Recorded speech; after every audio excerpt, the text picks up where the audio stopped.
among the following the surfactant that will form micelles in aqueous solution at the lowest molar concentration at ambient conditions is। बहुत ही आसान question है, basically आपको बस theory थोड़ा अगर मुझे थ्योरी पता है तो बहुत क्लियरिटी हो जाती है। देखिए गाइज, जो हमारे कोलॉइड्स हैं 3 तरीके से कैटेगराइज किए जाते हैं।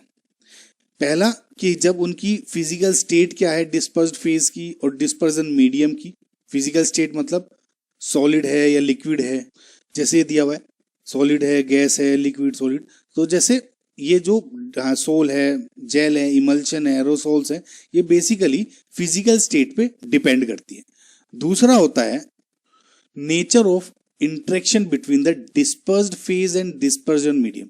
ये बेसिकली अगेन 2 टाइप्स के होते हैं, यानी lyophobic, right, lyophobic and lyophilic. आपने अब तक हाइड्रोफोबिक एंड हाइड्रोफिलिक सुना होगा नाम, वे सेम होते हैं। बेसिकली हाइड्रोफोबिक क्या होते हैं, वाटर हेटिंग, राइट, फोबिया मतलब हेट, हाइड्रो मतलब वाटर। हाइड्रोफिलिक क्या होता है, वाटर लविंग, फिलिक मतलब अट्रैक्शन, लव, हाइड्रो मतलब वाटर। तो लायोफोबिक क्या है, बेसिकली लायो मतलब लिक्विड, यानी जो लिक्विड को हेट कर रहे हैं या लिक्विड को लविंग कर रहे हैं, यानी हाइड्रोफोबिक और हाइड्रोफिलिक बेसिकली इन दोनों के एग्जाम्पल होते हैं, राइट। सो ये 2 तरह से डिवाइड हो जाते हैं, hydrophobic and hydrophilic, right.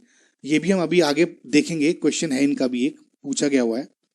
Again जो तीसरे टाइप का होता है वो होता है type of particles of the dispersed phase, right, या टाइप ऑफ पार्टिकल। यानी देखिए 3 तरह का होता है, एक तो मल्टी मोलिक्यूलर कोलॉइड, फिर होता है मैक्रोमोलिक्यूलर कोलॉइड, और तीसरे टाइप का होता है एसोसिएटेड, राइट, एसोसिएटेड कोलॉइड, जिसको आप बेसिकली ये जो मिसेल्स है ये एसोसिएटेड कोलॉइड होता है। बेसिकली एसोसिएटेड कोलॉइड को ही मिसेल्स बोलते हैं।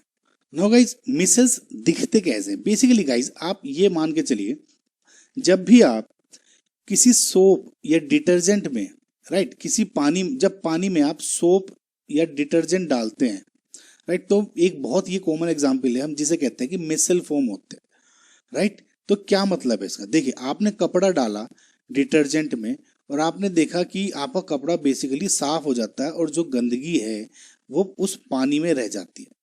वो ऐसा क्यों होता है, देखिए गाइस, ये होता है बेसिकली मिसल्स की वजह से।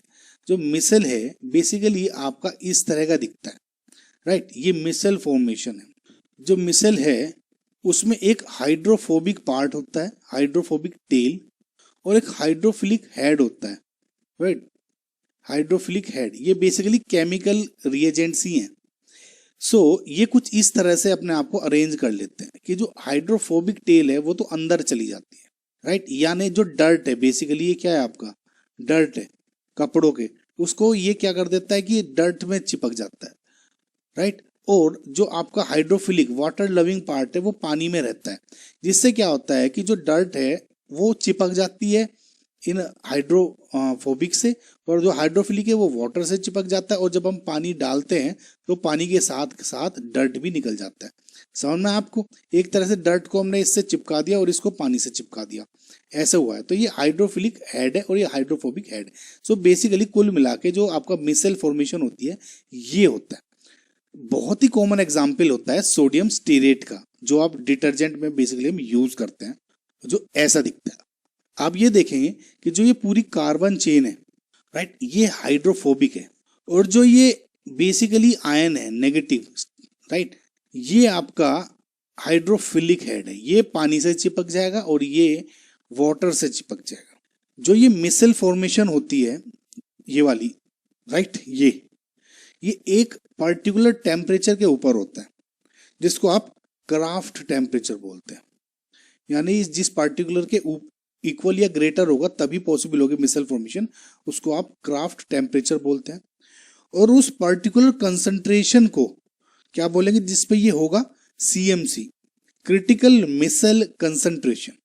जब कंसंट्रेशन टेम्परेचर इनके ऊपर या इक्वल होगी तभी आपकी मिसल फॉर्मेशन होती है।